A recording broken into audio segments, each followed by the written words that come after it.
యుగాలు ఏవైనా, అవతారాలు ఏవైనా, ఆ భగవంతుడు కూడా తల్లి ప్రేమ ముందు తల వంచాల్సిందే కదా. Welcome back to world of Lucky Jaanu. ఈరోజు మన ఆధ్యాత్మిక ప్రయాణంలో కలియుగ అవతారమైన ఆ శ్రీ వెంకటేశ్వర స్వామివారి పెంపుడు తల్లి అయిన వకులామాత దేవాలయానికి. ద్వాపర యుగంలో యశోదామాత శ్రీకృష్ణుడి వివాహం చూడలేకపోయానని చింతించారట. అప్పుడు ఆ కృష్ణ పరమాత్ముడు కలియుగంలో తాను వెంకటేశ్వర స్వామిగా అవతరించినప్పుడు యశోదామాతకు ఆ అవకాశం కల్పిస్తానని వరమిచ్చారు. అన్న ప్రకారమే కలియుగంలో శ్రీ మహావిష్ణువు శ్రీనివాసుడిగా అవతరించినప్పుడు యశోదామాత వకులామాతగా పునర్జన్మ పొందారు. శ్రీ వెంకటేశ్వర స్వామికి పెంపుడు తల్లి అయ్యారు. స్వామివారు శ్రీ పద్మావతీ దేవిని వివాహం చేసుకున్నప్పుడు వకులామాత ఆ వివాహాన్ని చూడగలిగారు. ఇప్పటికీ తిరుమలలో స్వామివారికి ప్రసాదాలు సమర్పించే ముందు వకులామాత ఆలయంలో పెద్దగా గంటలు మోగిస్తారట. నైవేద్యం సిద్ధంగా ఉందని సూచించడానికి. గంటలు మోగిన తర్వాత తిరుమల పూజారులు స్వామివారికి నైవేద్యం సమర్పిస్తారు. అలాగే శ్రీవారి ప్రధాన ఆలయంలోని విమాన ప్రదక్షిణ మార్గంలో ఆగ్నేయ దిశలో ఉన్న పోటు వంటగదికి వెళ్ళి మనం అమ్మవారికి నమస్కారం చేసుకొని వస్తాం కదా. మీకు గుర్తుండే ఉంటుంది.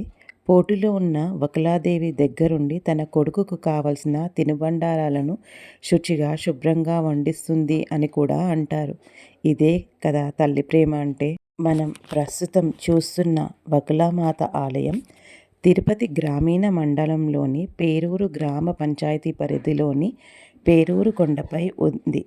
ఇది తిరుపతికి 5 కిలోమీటర్ల దూరంలో ఉంది. ఇది 17వ శతాబ్దానికి చెందినదిగా చెబుతున్నారు. కాలక్రమేణా ఆలయం శిథిలావస్థకు చేరుకుంది. కానీ 2022వ సంవత్సరంలో ఆంధ్రప్రదేశ్ ప్రభుత్వం మళ్ళీ ఆలయాన్ని అభివృద్ధి పరిచింది. ఈ పేరూరు కొండపై నుండి తిరుపతి పట్టణాన్ని మొత్తం చూడొచ్చు. ఒక్కసారి అలా చూడండి. మీరు కూడా మాతో పాటు వచ్చి అమ్మవారిని దర్శనం చేసుకుందరు. కానీ మీకు తెలుసా, వకులామాతే బంగారు తులసి పత్రహారంగా మారి శ్రీవారి మెడలో చేరింది అని కూడా ఇతిహాసం. తల్లి ఆశీర్వాదం తీసుకొని మా ప్రయాణం ముందుకు సాగించాం. తరువాత మన ప్రయాణం తిరుపతికి 12 కిలోమీటర్ల దూరంలో ఉన్న కళ్యాణ వెంకటేశ్వర స్వామి కొలువై ఉన్న శ్రీనివాస మంగాపురానికి. ఆలయ చరిత్ర ప్రకారం శ్రీ వెంకటేశ్వర స్వామి వారు పద్మావతి అమ్మవారితో నారాయణవనంలో జరిగిన దైవ కళ్యాణం తర్వాత తిరుమల వైపు ప్రయాణం ప్రారంభించారు. ఆ ప్రయాణంలో స్వామివారు అమ్మవారితో కలిసి ఒక చిన్న గ్రామంలో ఆగి విశ్రాంతి తీసుకున్నారు. ఆ గ్రామమే నేటి శ్రీనివాస మంగాపురం. నూతన వధువైన పద్మావతి అమ్మవారితో వెంటనే తిరుమల కొండపైకి ఎక్కకూడదని భావించి స్వామివారు ఇక్కడే 6 నెలలు నివసించారట. ఈ కారణంగానే ఈ ప్రాంతం వివాహ ప్రాప్తి, వివాహ ఆలస్యం తొలగించడం, దాంపత్య శాంతి కోసం అత్యంత పవిత్రంగా భావిస్తారు. అందుకే ఇక్కడ స్వామివారు కళ్యాణ వెంకటేశ్వర స్వామి రూపంలో భక్తులకు ఆశీర్వచనాలు ఇస్తారు. మన యాత్రలో ఇప్పుడు చేరేది తిరుపతి చరిత్రలో ఎంతో ముఖ్యమైన స్థానం కలిగిన చంద్రగిరి కోట. ఇది కేవలం ఒక కోట కాదు. ఇది తిరుపతి ఆలయ అభివృద్ధికి నేరుగా ముడిపడి ఉన్న రాజుల పాలనా కేంద్రం. తిరుమల శ్రీవారి గోపురం వద్ద మనం గర్భాలయానికి వెళ్ళే మార్గంలో కనిపించే ఒక రాజసికమైన రాతి విగ్రహం ఉంది. అదే శ్రీకృష్ణ దేవరాయల విగ్రహం. ఇది కేవలం ఒక విగ్రహం కాదు, తిరుమల శ్రీవారి పట్ల రాయల వంశపు అనంత భక్తికి నిలువెత్తు సాక్ష్యం. విఖ్యాత విజయనగర సామ్రాజ్యపు మహాచక్రవర్తి 1509 నుంచి 1529 వరకు రాజ్యాన్ని పరిపాలించారు. ప్రజల రాజు, ధర్మపాలకుడు అని పేరు పొందారు. ఆయన పరిపాలనలో దక్షిణ భారతదేశం సువర్ణ యుగంలో అడుగుపెట్టింది అని కూడా అంటారు. కనిపిస్తుంది కదా, మనం వెళ్ళేది ఆ చంద్రగిరి కోటకే. 1367 నుంచి విజయనగర సామ్రాజ్య పాలకులు ప్రభుత్వం నడిపారు. పెనుకొండ నుండి రాజధానిని మార్చి చివరిగా చంద్రగిరినే తమ రాజకీయ కేంద్రంగా ఎంచుకున్నారు. ఈ కాలంలో ఈ కోటలోనే రాజులు, రాణులు నివాసం, సైన్య నిర్వహణ, శాసనాలు అన్నీ జరిగేవి. కనిపించేదే రాణి మహల్. ముందుగా వెళితే మనకి ఇక్కడ టికెట్స్ అవైలబిలిటీ ఉంటుంది. టైమింగ్స్ని బట్టి మన మ్యూజియంకి అలో చేస్తారు. కనీసం 1.5 అవర్ టు 2 అవర్స్ టైం పడుతుంది. కాబట్టి మాకున్న షార్ట్ టైంలో మేము ఆ మ్యూజియంని కవర్ చేయలేమని బయట నుంచి మాత్రమే కోటని చూసి మళ్ళీ మేము కాణిపాకంకి బయలుదేరాము. ఆ రోజుల్లో తిరుమలలో పూజలు, సేవలు, పండుగలు, నిత్య నైవేద్యాలకు కావలసిన ధనం, ఆదేశాలు, రక్షక సైన్యం అన్నీ చంద్రగిరి కోట నుంచే పంపబడేవి. శ్రీకృష్ణదేవరాయలు తిరుమల శ్రీనివాసుడిపై అపారమైన భక్తి కలిగిన రాజు.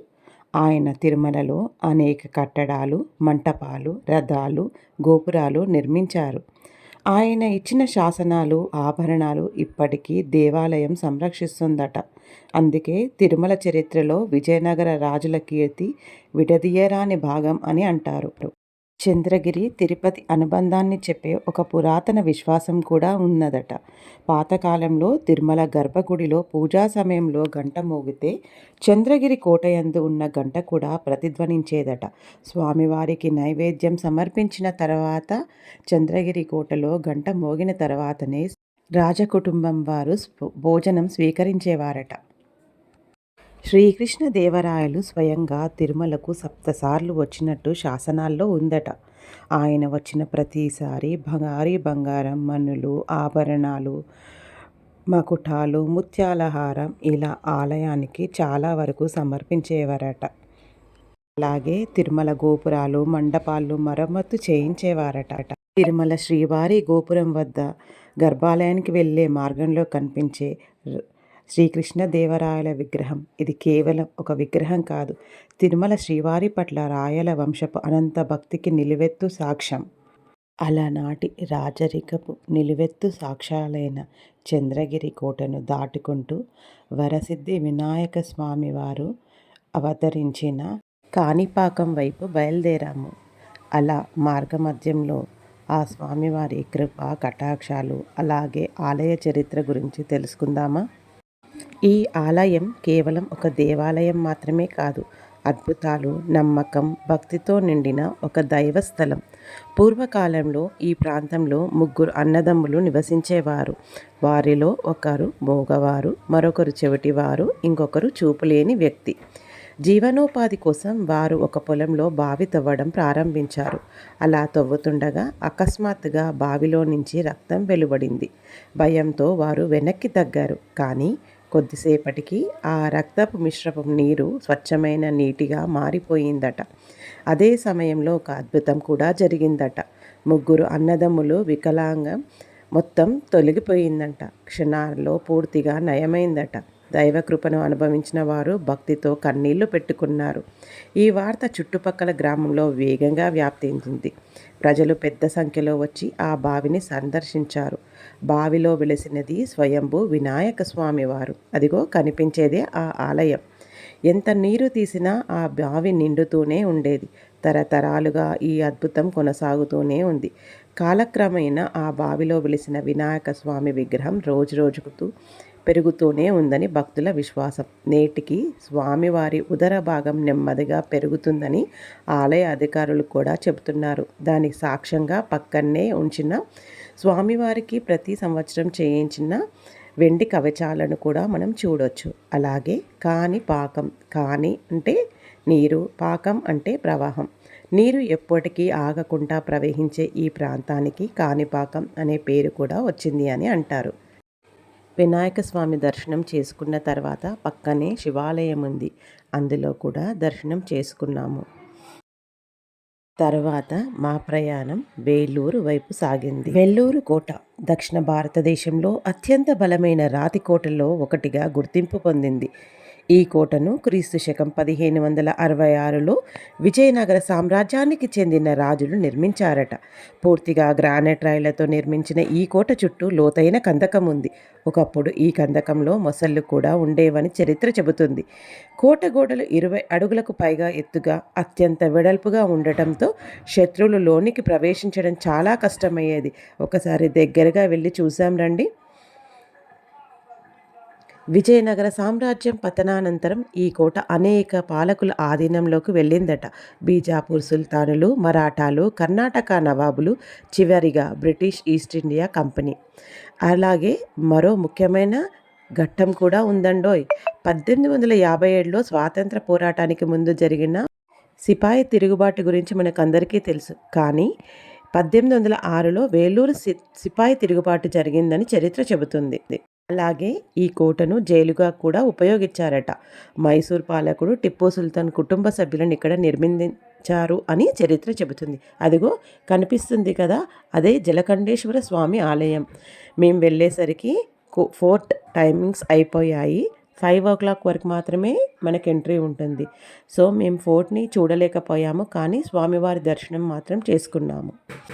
ఈ ఆలయంలో శివుడు జలకంఠేశ్వర స్వామిగా పూజింపబడతారు. జలము అంటే నీరు, ఖండము అంటే మధ్య భాగం, నీటిలో నివసించే పరమేశ్వరుడు లేదా నీటిలో ఉన్న శివుడు అని అర్థము.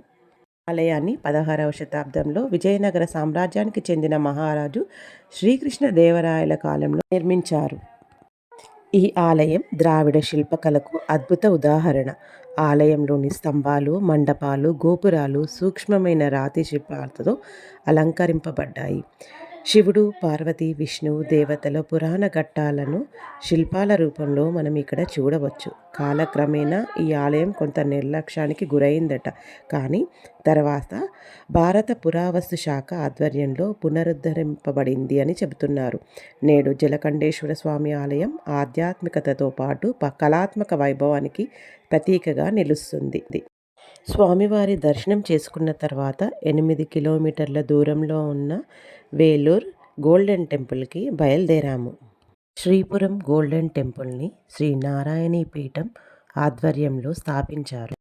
ఈ ఆలయ నిర్మాణం 2000వ సంవత్సరంలో ప్రారంభమై దీర్ఘకాల శ్రమతో 2007లో భక్తులకు దర్శనార్థం తెరవబడింది.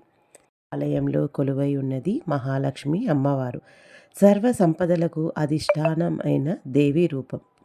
ఈ ఆలయ విశిష్టత ఏంటంటే పూర్తిగా స్వచ్ఛమైన బంగారంతో ఆలయ గర్భగుడి నిర్మించబడింది. సుమారు 1500 కిలోలకు పైగా బంగారం వినియోగించి శుద్ధమైన బంగారు పలకలతో ఈ ఆలయాన్ని అలంకరించారు. ఆలయ నిర్మాణంలో ప్రాచీన భారతీయ శిల్పశాస్త్ర నియమాలను పూర్తిగా అనుసరించారు. గర్భగుడి చుట్టూ ఉన్న బంగారు శిల్పాలు దేవి మహత్యాన్ని అద్భుతంగా ప్రతిబింబిస్తాయి. భక్తులు స్టార్ పాత్ అని పిలువబడే నక్షత్ర ఆకార మార్గం ద్వారా నడుచుకుంటూ అమ్మవారి దర్శనానికి చేరుకుంటారు. ఈ మార్గంలో మానవ జీవితానికి సంబంధించిన సత్యాలు, నైతిక విలువలు, ఆధ్యాత్మిక సందేశాలు శిలాఫలకాలపై చెక్కబడి ఉంటాయి. ఇది కేవలం ఒక దర్శనం మాత్రమే కాదు, ఒక ఆధ్యాత్మిక ప్రయాణం. ఈ ఆలయం యొక్క ప్రధాన సందేశం మనిషి లోపలే నిజమైన సంపద ఉంది అన్న భావన.